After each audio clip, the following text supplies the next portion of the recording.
Video lama qabadhee dhufe inni tokko kan fannoo naannoo Amaaraa ummata keenya buqqisaa jirtu ajjeesaa jirtu mallaqa akkaataa isaan garee ijaaratanii ittiin guuratan bifa videootiin ka gurre isin buusu ta'a.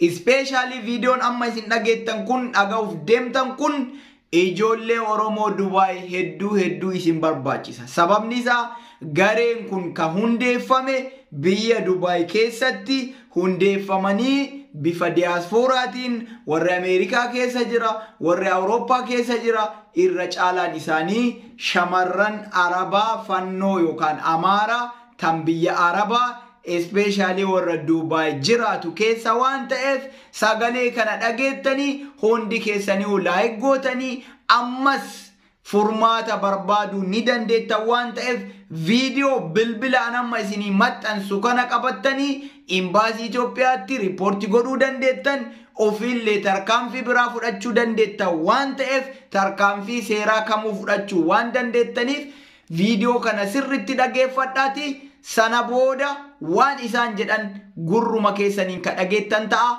nafaana tura. ሰላም ወደ አማራ ልጆች እንዴት ናችሁ? ሁሉኝ እኔ ደህና ነኝ፣ እግዚአብሔር ይመስገን። እግዚአብሔር የተመሰገነ ይሁን። መብረቁ ፋኖ መብረቃውያን መብረቁ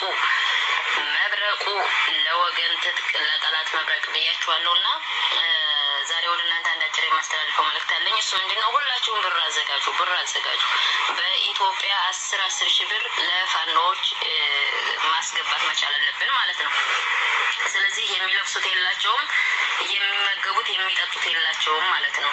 ሰዎቹ ትጥቅ ያሳጥቃሉ፣ እግዚአብሔር ያበቃቸው ማለት ነው። እኛ ግን ለሚለብሱት ልብስ እንኳን መቀየር ያልቻለን ዝም ብለን ፋኖ እያልን በሚዲያ ላይ ፎነን ከምንል ስለዚህ ሁላችሁም ብር አዘጋጁ ማለት ነው። እኔ ያስገባውበት አካውንት አለ፣ የራሳቸው የፋኖች አካውንት ነው። በሚዲያ ላይ ባለፈው ተለቆ የነበር አካውንት ነው፣ እሱ ነው። ስለዚህ እሱን ለቅላችኋለሁ በዚህ በግሩፕ ሁላችሁም እያስገባችሁ ደረሰኝ እያያዛችሁ ለኢትዮጵያ ለምትልኩበት ማለት ነው። ስታስገቡ በአካውንቱ ከወደዚህ በሐዋላ በያላችሁበት ቦታ ስትልኩ ማለት ነው እንትን ተቀበሉ፣ ደረሰኝ ተቀበሉ። ያንን ደረሰኝ ይዛችሁ ኑ ተለወለኔ ማለት ነው፣ በውስጥ ማለት ነው። አዎ ከዛ በኋላ ነው እንግዲህ አማራነታችን የምናሳየው። ይሄ የውዴታ ግዴታችን ነው። በኢትዮጵያ 10 ሺህ ብር በያላችሁበት እንግዲህ ምንዛሬው ምን ያክል እንደሆነ አላውቅም። የዱባይም የሳውዲም የኳታር ምናምን የተለያየ እንደያለንበት አካባቢው ይለያያል ማለት ነው። ገብታችኋል? በአረብ ሀገራቱም በኢሮፕም ያለ ነው ማለት ነው። ስለዚህ በያላችሁበት ሀገር ምንዛሬው ስንት እንደሆነ አስባችሁ ግን በኢትዮጵያ ሲመነዘር 10 ሺህ ብር መሆን መቻል አለበት። ቢያንስ 10 ሺህ ብር ማለት ነው። እና ይሄንን ነው ምን አድርገው። ስለዚህ ሁላችሁም ብር አዘጋጁ። የኔ ኦሬዲ እንትኑ ተልኮልኛል እና በዚህ ልክላችኋለሁ። ደረሰኝ ተቀብያለሁ ያስገባውበትን ማለት ነው። ስለዚህ ሁላችሁም አዘጋጁ። የፋኖችን ቶሎ እንጨርስና የማሆይን እንድንጀምር ቃል ነው፣ ካፌ ወጣ ካፋፍ ነው እና ስለዚህ ቃል ገብተናል። ሁላችንም መጀመሪያ የመጣንበት የተሰባሰብንበት ዋናው ዓላማችን ሜሪት ታርጌታችን ለማሆይ ቤት ልንሰራ ነው የነበረው። ስለዚህ የፋኖችን ቶሎ እንጨርስና እንድንገባ ወደዛ ማለት ነው። ምንም ያክል አይጨርስብንም ጋይስ፣ ከወረደ ወዲያ ባዲያ ነው እና ስለዚህ አንተን አትበሉ፣ አትሰስቱ። ስትሰጡ ይሰጣችኋል ፈጣሪ እና ስለዚህ አይዟችሁ የአማራ ልጆች፣ ወዳችኋለሁ፣ ኑሩልኝ እና ምንድነው የምላችሁ? ሁላችሁም ብር አዘጋጁ። ቀጥታ በዚህ እንደለቀቁላችሁ ታስገባላችሁ ማለት ነው። dhageettanii jirtan kan isin asirra jette akkuma isin bilbila isii argaa jirtan kanatti garee namoota hedduudhaan walitti hidhamanii birrii ittiin ummata faannoo hidhachiisanii faannoo san ummata Oromootti ittiin duulan, ittiin ummata Oromoo ajjeesiisan akkuma viidiyoo sooshaal miidiyaa kanarratti argaa jirtan morma isaanii irraa muraa ittiin caffaraa qaama isaa qullaa irraa gachiibsanii qalaa gogaa isaa osoo lubbuudhaan jiru gogaa irraa baasaa. San qofaa miti dubartii ulfaa osoo isin ulfa garaadhaa qabdu ibidda darbanii ulfi keessaa uttaalee bahe dubartii Oromoodha.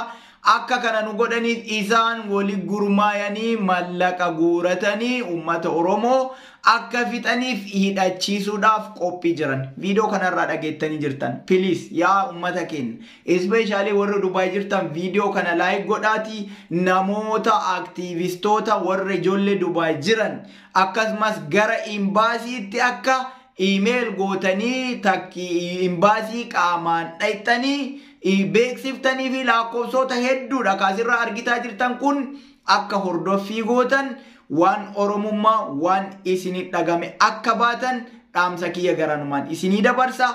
Please ummanni keenya dhumachuu jira argaa jirtanii diinni mallaqa guurate ummata keenya buqqisuudhaaf hidhachiisanii ummata keenya lafarraa lafa isaa irraa buqqisanii fixaa jiran. Video kana dhageettanii jirtanii please like godhaatii namoota hedduu bira akka ga'u akka irra daladdan isiniin jedha. Video nan lammata qabadhee dhufe video ummata keenya ummata miskiina ka siyaasa takka keessa hin jirre kan namoota maatii hedduu biraa fixan kan imimmaan booyanii rakkoo keessa jiran dubbatan isin biraan ga'a. Waan saba keessan waan ummanni keessan jiru rakkoo ummanni keenya keessa jiru please dhagayu hin nuffina. Dhagayu hin nuffina. Isaanuu jiru akkana keessa jiraataa jirani ati dhagayuudhaaf si nuffisiisa.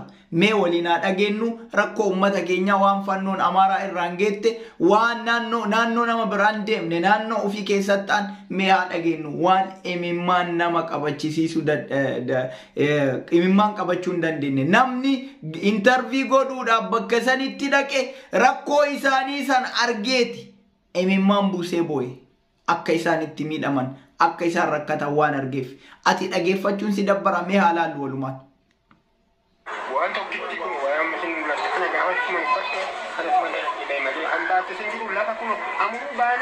Milan jilbaan daa'imneetu jaartii boqottota keessatti hangi lama torbee lama ga'e jilba kootiin daa'imni amuruu ga'e lafa boqottota keessatti waa ishee miidhagina hin baate ofii keenya biyya deemna hin baatu hin jiru qabeenya qabna wati gabayaa ishee dadhabne achuma manicha keessatti dhabne malee ishee dandeenyu baatanii baanee dagaas maqaan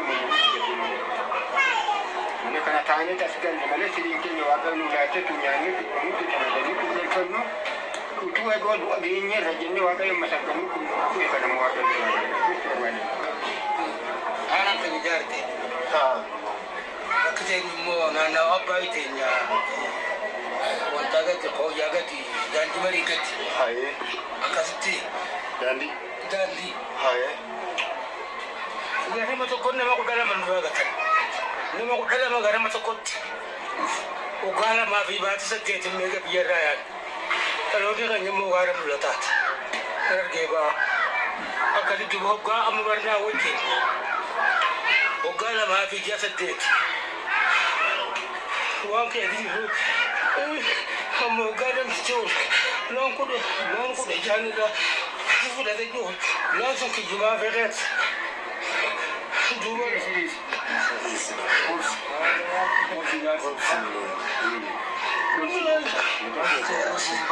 Sila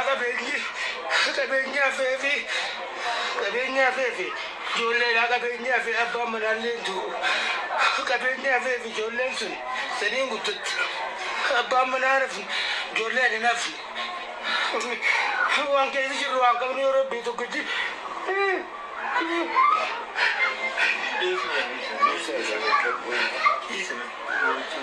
Ajaran nabiya kana keessatti wanti nuti taane waan kana miti nuti waanuma isinii gochuudhaaf ifinnum da dhuguma nan fininde wanta sitti taanee jiru kun wanta dhalli namaa ta'u miti garuu ishi maal isinii gochuu hin danda'an ishi maal goon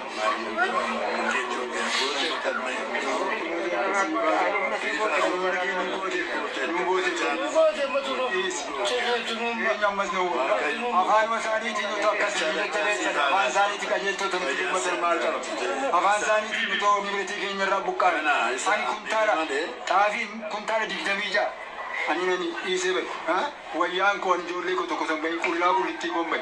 Kanan mo malabasa ati abboti kenya daga no tokan magari itu dubatan nula chudi sani afan gari itu dubatan. Ini ifatu dure bitira. Ini ule anya dapat ma jalan ni miti male waka yomayu tidari kesen agutti su gudda mai abadi ya ta kai amayu don ki hana ka kadin tancina go waka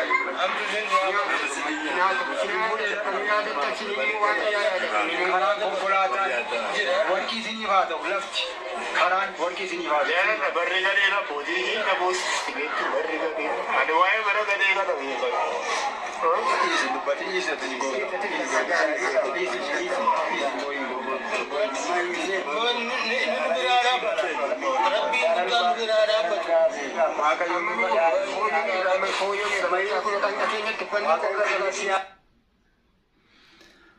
Ilmaan 12 maatii 12 irraa fixan nama kana hoggaa lama dura baqatee gaara mul'ataa Harargee irraa biyya sanii gale.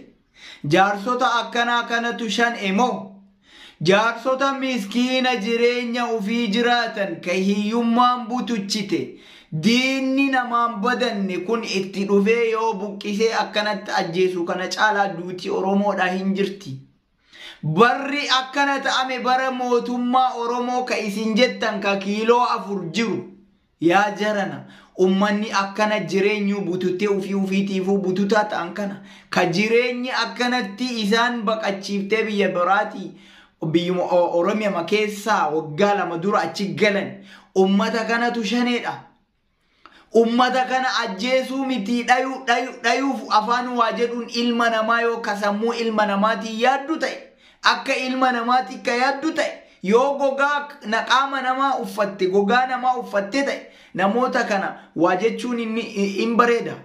Namoota akkanaa kana diinni buqqisee akkuma viidiyoo jalqabaa keessa dhageettan har'allee mallaqa guurate ummata keenya duguggaa sanyii irratti dalaguudhaaf qophii jira. Nuti garuu har'allee hin rifanne. Nuti garuu ammallee hin sochoone hanga gaafa maatii keenya irra ga'utti tokkoon tokko keenya akkanuma cadhifnee ilaalla.